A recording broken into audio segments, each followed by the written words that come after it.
চৰকাৰী বেচৰকাৰী সকলো কৰ্মচাৰীৰ বাবে জনাব বিচাৰিছো এটা ডাঙৰ খবৰ। নতুন আইন প্ৰযোজ্য। এবছৰ চাকৰি কৰিলেই পাব গ্ৰেচুইটিৰ ধন। বলবৎ হৈছে নতুন শ্ৰম আইন। আৰু নতুন শ্ৰম আইনৰ অধীনত ব্যক্তিগত খণ্ডৰ কৰ্মচাৰীসকলেও লাভ কৰিব আৰ্থিক সকাহ। এই নতুন শ্ৰম আইনৰ জৰিয়তে কি সুবিধা লাভ কৰিব সবিশেষ আপোনালোকক জনাব বিচাৰিছোঁ। ভিডিঅ'টো প্ৰথমৰ পৰা শেষলৈকে চাই থাকিব। গ্ৰেচুইটিৰ বাবে এতিয়া 5 বছৰ আৰু অপেক্ষা কৰিব নালাগিব। এবছৰ কাম কৰাৰ পিছতে সেই টকাখিনি পাব পাৰিব। এবাৰ কেন্দ্ৰৰ নৰেন্দ্ৰ মোদী চৰকাৰে ব্যক্তিগত সংস্থাৰ কৰ্মচাৰীসকলক ভাল খবৰ দিছে। 21 নৱেম্বৰ শুক্ৰবাৰে সেই সন্দৰ্ভত শ্ৰম মন্ত্ৰালয়ে অধিসূচনা জাৰি কৰিছে, য'ত ঠিকাভিত্তিক কৰ্মচাৰী বা নিৰ্দিষ্ট ম্যাদী কৰ্মচাৰীয়ে এই সুবিধা লাভ কৰিব বুলি প্ৰশাসনৰ ফালৰ পৰা জানিবলৈ দিছে। আনুষংগিক অধিসূচনাত কেন্দ্ৰই ঠিকাভিত্তিক কৰ্মচাৰীসকলক আৰু কিছু ভাল খবৰ দিছে। এই তালিকাত ছুটি, চিকিৎসাজনিত সমস্যা আৰু সামাজিক সুৰক্ষাৰ কথা সন্নিৱিষ্ট কৰা হৈছে।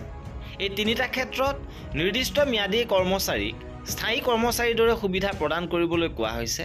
ইয়াৰ জৰিয়তে চৰকাৰে বিশ্বাস কৰে যে স্থায়ী আৰু ঠিকাভিত্তিক কৰ্মচাৰীৰ আৰ্থিক বৈষম্যতা হ্ৰাস পাব।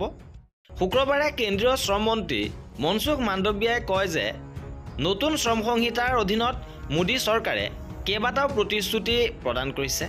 ইয়াৰ ভিতৰত আছে প্ৰতিজন শ্ৰমিকৰ বাবে নিৰ্দিষ্ট সময়ত ন্যূনতম মজুৰি, যুৱক যুৱতীক নিযুক্তি পত্ৰ প্ৰদান, মহিলা শ্ৰমিকৰ সমদৰমহা আৰু সন্মান, 40 কোটি শ্ৰমিকক সামাজিক সুৰক্ষা আঁচনিৰ অধীনত অন্তৰ্ভুক্ত কৰা, লগতে 40 বছৰ ওপৰৰ শ্ৰমিকৰ বাবে বিনামূলীয়া স্বাস্থ্য পৰীক্ষা নিশ্চিত কৰা। ইয়াৰ উপৰিও কেন্দ্ৰীয় শ্ৰম মন্ত্ৰালয়ে কয় যে যদি অতিৰিক্ত সময় কাম কৰা হয় তেন্তে সংশ্লিষ্ট সংস্থাটোক দুগুণ দৰমহা দিয়া হ'ব। নতুন নিয়মত বিপদজনক অঞ্চলত কাম কৰা শ্ৰমিকসকলে 100% স্বাস্থ্য সুৰক্ষা লাভ কৰিব। মন কৰিবলগীয়া যে এতিয়ালৈকে শ্ৰম আইনখনৰ 29টা পৃথক নিয়ম আছিল।